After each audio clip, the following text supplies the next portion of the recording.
am I wrong to think that there's a fair amount of assumptions that you kind of have to make because nothing is concrete, even when a user submits something via a survey? Because, cat's out the bag, I'll say it, I've definitely lied on surveys before, right?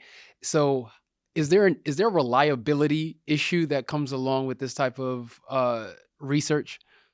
Yeah, with all human research, there's so many kind of confounding factors.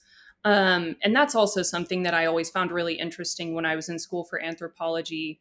There's a difference between behavioral data, what you observe someone to do, and attitudinal data, or what they say they do, or Right. what they say their perception is of something.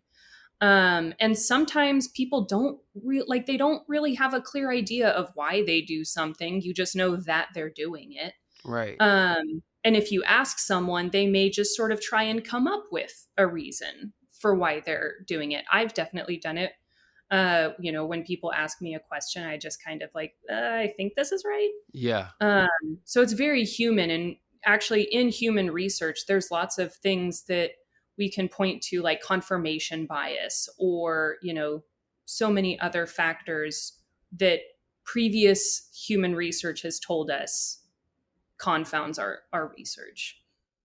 That really hits home with me because I look for those things too, where, like, for instance, on a personal note, I've had a friend of mine who, every time I saw him, I mean every time for at least a year, he was wearing all black.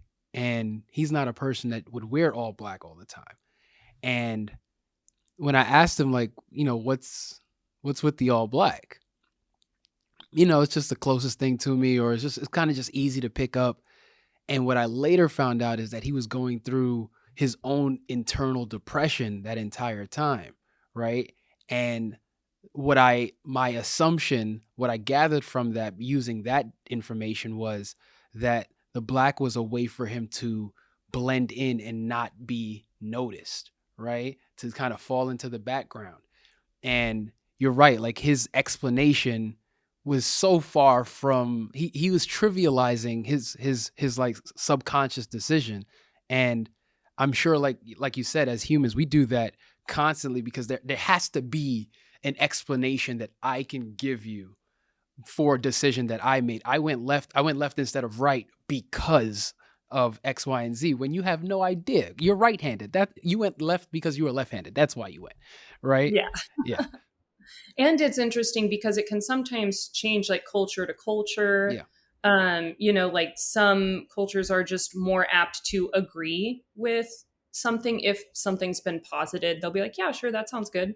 Versus others being like, well, I don't know. Yeah. So it's interesting to see, the more that you learn about people, the more you realize you don't know about people.